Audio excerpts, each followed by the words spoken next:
director on the board of the Career Development Association of Alberta, or CDAA. I would like to personally thank you, Dave Redekop, for supporting CDAA over the years.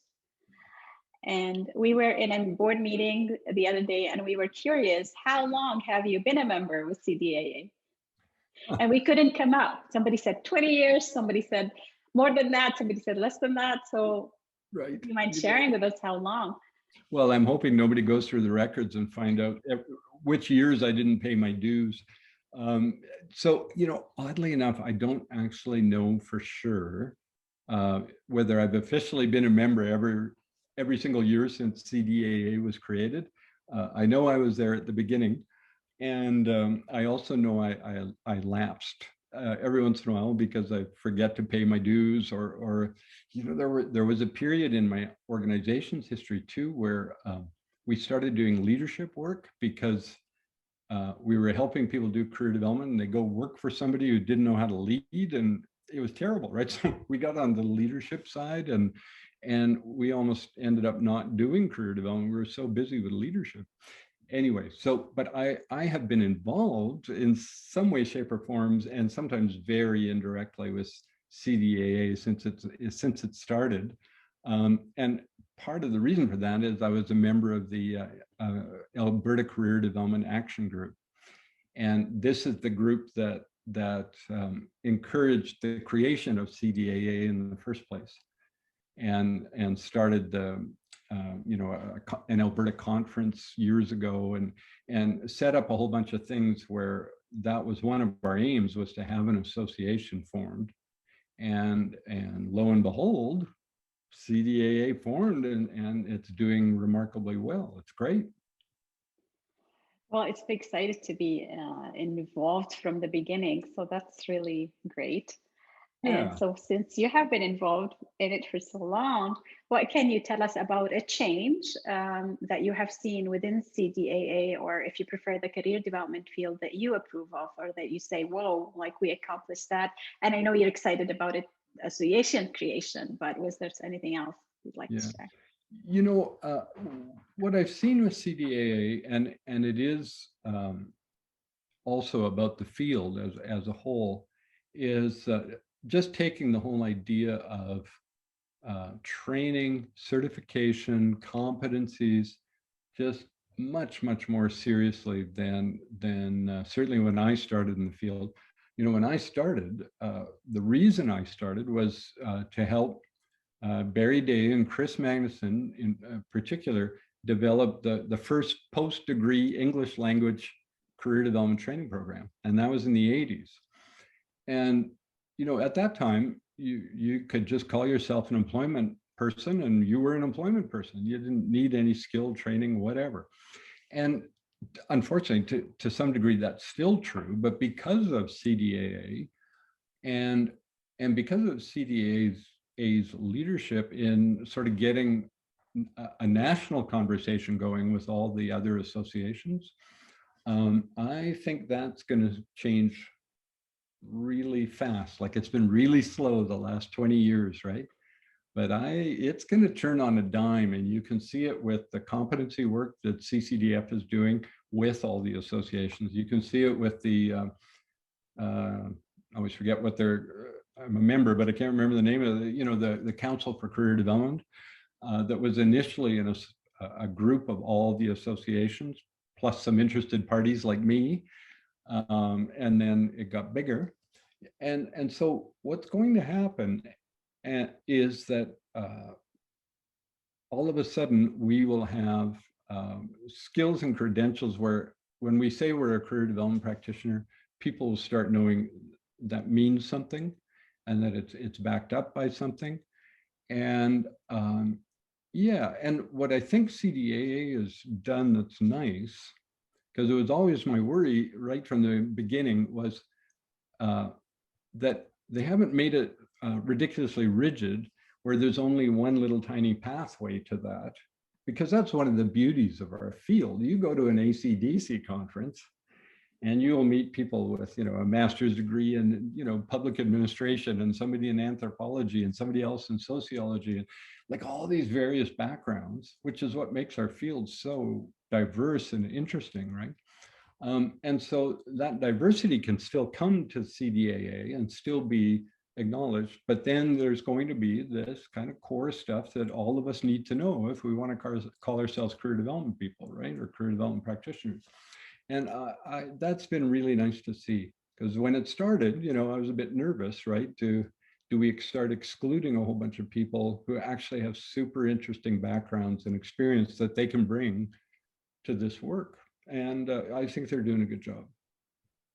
Oh, yes, I'm glad to hear they say that, because most of them probably that I've talked to so far in my interviews, they have come from different backgrounds, and some engineering, even in accounting. Right. And here they are now in the career development field. So thank you for Yeah. sharing that. I'm going to ask you to share one more thing, and that's why I hope to interview today, is because you have supported the association very well in the past year. So do you mind sharing with members how you have supported the association?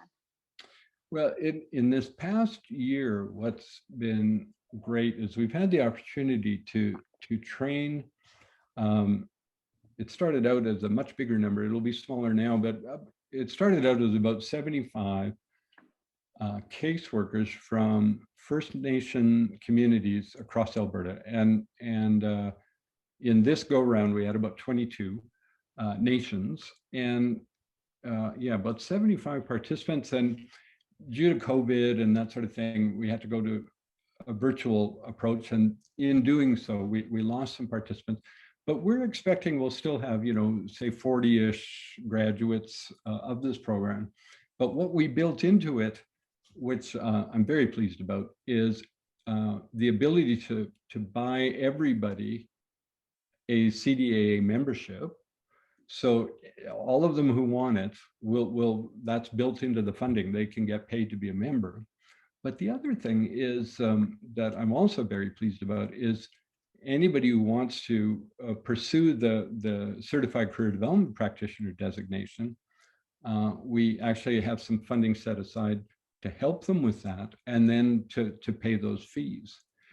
And so it's just about, like for me, it's just about removing barriers to access, right? Because I don't know if you've, well, I won't get into those details, but you know what it's like filling out forms, right? Like whether it's certification forms or membership forms or whatever, or Revenue Canada forms, right? People, if they get stuck, they tend to walk away. And what we want to do is give them every opportunity to get through the administration of that and not have to worry about the money, not have to worry about how to fill out the forms, that we can smooth out that process, so that if they want to be members, they can be members. And if they want to be certified, and they have the work hours and the education and our program and all the letters, that we can really lower the administrative burden of them applying. And so, yeah, we built that right into the funding, like into our proposal for the whole project.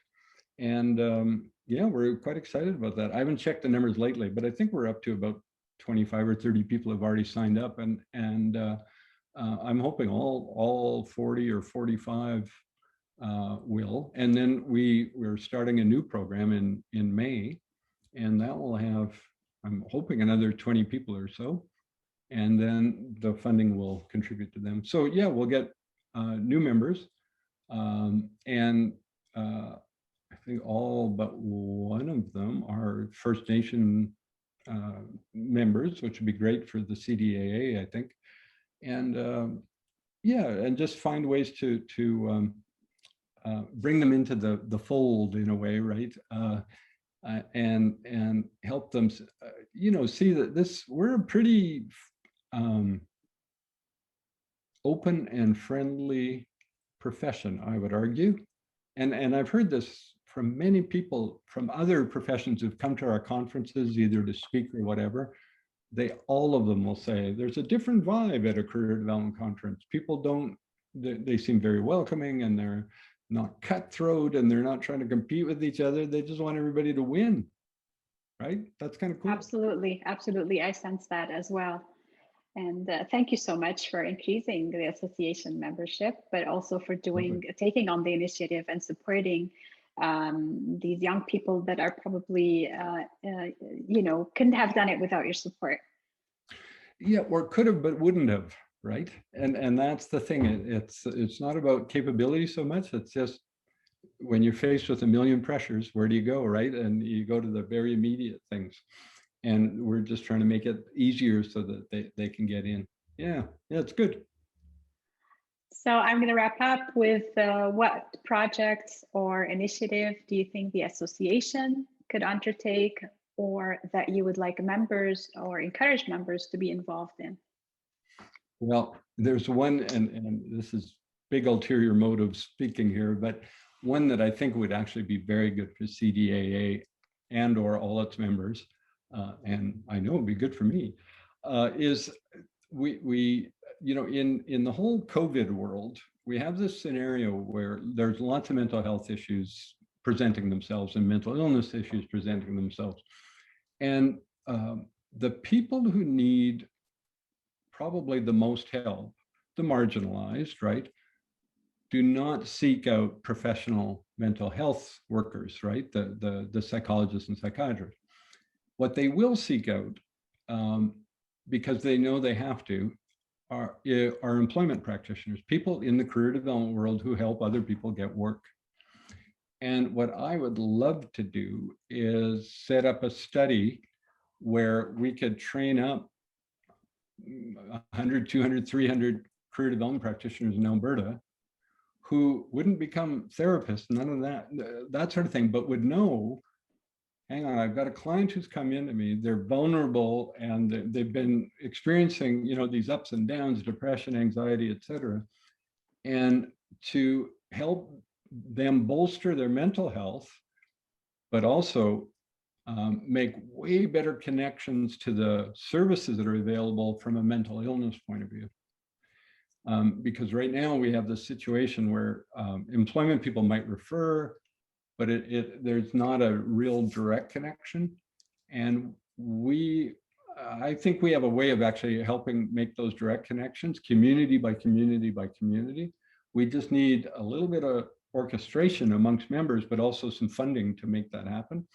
And we've chased around some money and it hasn't worked out, but I'm still working on it. I think, like career development practitioners are being seen by people, right? So why don't we make use of that opportunity and help those people, not just with their basic employment needs or whatever, but actually kind of start linking them into other services that will really help them out that they would never seek on their own.